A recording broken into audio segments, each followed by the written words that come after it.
welcome back to my channel. It's Eponine, aka Epi, and thank you so much for joining me today for another true crime video. Today's case is going to be an unsolved case, and it's one that is really quite horrific. So before we get too far into the case, I do want to go ahead and give my normal disclaimer that in doing these videos, I mean no disrespect or offense to anybody involved, none of the victims, none of their families. This is all solely information that I have taken from various different sources and compiled into one video so that people who are interested in this case can come to one location for a lot of information. So with that being said, and without further ado, let's go ahead and dive into the story of Dorothy Scott.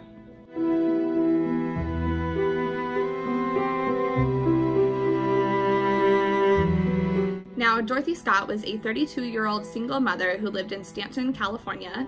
She lived with her Aunt Shanti and her 4-year-old son. And for a job, she worked kind of as a secretary for 2 different stores. One of them was Swinger's Psych Shop, which is kind of a psychedelic shop. So they're gonna sell things like lava lamps and crystals and those beads you hang in your doorway, kind of a hippie shop. And another shop that she also worked for was a head shop called Custom John's Head Shop. Now, even though she worked at these 2 stores, and it might seem like she was kind of a hippie or something, that's not the way that Dorothy Scott was described at all. Dorothy was actually described as kind of a reserved woman. She didn't drink, she didn't do drugs, she didn't party, she really didn't go out very often at all. She would rather be at home than out socializing with a bunch of people. And she really had no serious involvements with men. She had her child, so obviously she'd had a relationship before, but there wasn't anything serious going on in her life at this point in time. Now, this whole event kind of started when Dorothy started getting really mysterious phone calls at her job from an unidentified male voice. Now, she told her parents that she recognized the voice, so she knew that it came from someone that she was at least somewhat familiar with, but she couldn't pinpoint exactly who the voice belonged to. And on these calls, the caller would profess his undying love with her. He would talk about how obsessed he was with her at times, and then other times he would talk about how he was going to murder her, how he wanted to kill her. So these phone calls were really, really scary for Dorothy because they ranged anywhere from "I'm in love with you" to "I'm going to murder you." And her caller would give her information that really led her to believe he was stalking her, such as what she did that day, what she was wearing that day, who she was with, if at all. He just knew a lot of information about her day-to-day life, and this made her really, really nervous. And on one occasion, the caller actually called her and told her to go outside because he'd gotten something for her.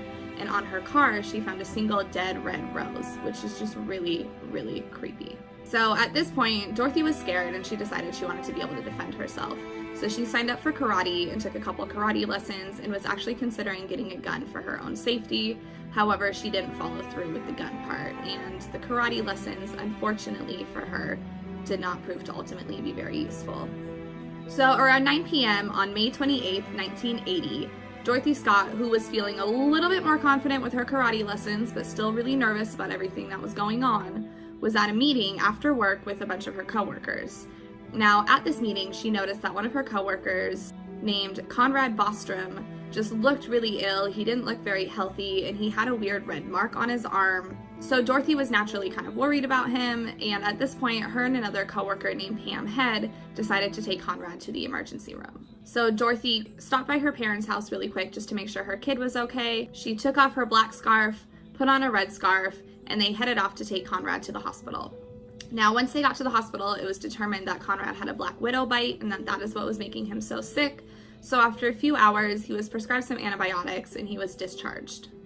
Now, Dorothy, being a nicer woman, didn't want Conrad to have to walk all the way back to the car because he just wasn't feeling well. He just got bitten by a black widow, which is a pretty big deal. So she decided to go get her car and bring it up to the entrance so that she could just pick up Conrad and he wouldn't have to walk all the way up to the car. So she left, and at this point, Pam and Conrad decided to fill Conrad's prescription, which only took about 5 minutes. And when they went outside, they expected to see Dorothy waiting for them, but she was not there.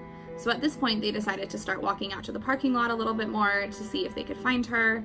And the next thing they saw, Dorothy's car was speeding towards them, going very, very quickly, but they couldn't tell who was driving because there was headlights that were shining right in their face, so they could not see the driver of the vehicle.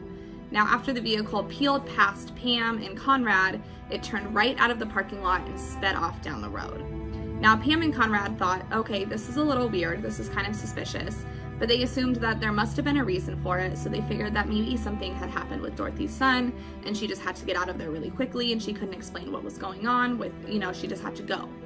So they decided to wait around for a couple hours, but after 2 hours had gone by and she still hadn't came back to pick them up, they realized that there was probably something very, very wrong.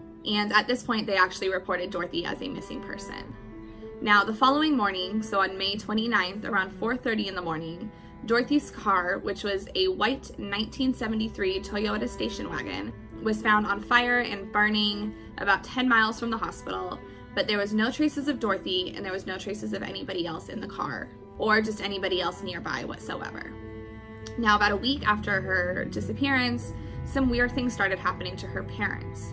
Now, they started receiving weird phone calls from an unidentified male voice. And it's actually reported that the same man called almost every Wednesday afternoon for a period of years. And on these phone calls, he would sometimes say, "I've got her, I have Dorothy," and on other phone calls, he would say that he killed Dorothy.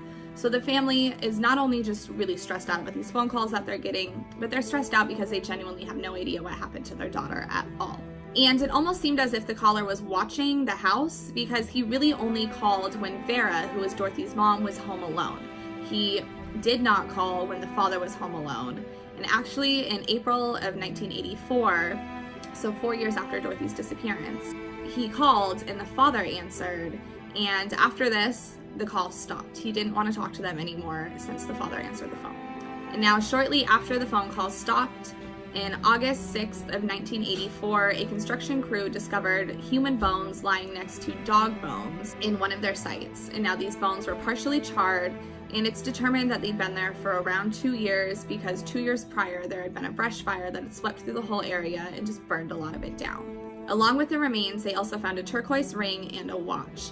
And the really strange thing about the watch is that it was stopped at exactly 12:30 p.m., which is about an hour after Dorothy had gone missing. And about a week later, on August 14th, those bones were confirmed to be the bones of Dorothy Scott. Now, they thought that maybe the dog bones had been put in there to kind of lead investigators astray if they tried to use any dogs or anything like that to pick up Dorothy's scent. They were thinking that maybe the scent of the dog would throw off the scent of Dorothy. But that's purely just speculation, but I could see how that maybe would be a thing. And after the discovery of Dorothy Scott, her parents once again started receiving really strange phone calls from an unidentified male voice who they could not figure out who it was. And the police decided to actually tap their phones to try to figure out who this was. And they recorded these phone calls for a long, long time, but unfortunately none of the phone calls were long enough in duration to be able to pick up a location of the caller. So he still remained unidentified. And for a while, nobody had any idea why anybody would kill Dorothy. But actually, not too long after her disappearance in 1980, so we're gonna go back in time just a little bit, there was something that happened that made people think that maybe there was actually a motive for Dorothy's murder. So on June 12th of 1980, an unidentified male voice, we're getting very familiar with this, called the front desk at the Orange County Registrar, which is a newspaper that had previously ran a report on Dorothy Scott. And he said, and I'm gonna read this directly so that I don't mess up this quote, "I killed Dorothy Scott. She was my love. I caught her cheating with another man. She denied having someone else. I killed her." Now, it's also stated that he knew that Conrad Bostrom suffered from a black widow bite that night. It's also reported that he knew that Dorothy was wearing a black scarf and changed it to a red scarf before going to the hospital. And it's also reported that he knew that they were at an employee meeting after work when all of this kind of started. And none of this is information that had been leaked to the press. None of this is information that had gotten out. So this is information that the murderer had to have known. Now, the investigators do believe that the man who made this call, both to Dorothy's parents and also to the newspaper, is actually the man who killed Dorothy, but they cannot figure out who it is. Now, there was one man named Mike Butler, who was the brother of a coworker of Dorothy Scott, and he was considered a suspect for a while because he just had a really unnatural and unhealthy obsession with Dorothy. He really, really seemed to like her a lot, but without any evidence, the cops were not able to actually arrest him for anything. So after all this time, the kind of main suspect in this case is Mike Butler, but there is no way to prove that it was him, so this case is still unsolved to this day, which is super, super sad. It's been a very, very long time, and both of Dorothy's parents have since passed away without the knowledge of who killed their daughter, which is just heartbreaking to me. And it's reported that Dorothy Scott's son went on to leave a pretty happy and a pretty healthy life. However, he really, to this day, still wants justice for his mother. After all these years, he's still fighting for some sort of justice. So that is it for this case. That is it for this story. I hope you guys found this entertaining. If you did like this case, please go ahead and give this video a thumbs up. It's such a small thing for you guys to do, but it is really, really helpful for my channel. And if you enjoy content like this, please be sure to subscribe and to hit that bell notification. I do a lot of true crime, I do unsolved mysteries, I do missing people, I do conspiracies, and I'm starting to get into some sort of astrology stuff. So if any of that is something that you find interesting, please go ahead and hit that subscribe button and join the family. I would love to have you be a part. And yeah, that is it for today's video. Thank you all so much. I love you all, and we will touch base soon. Bye.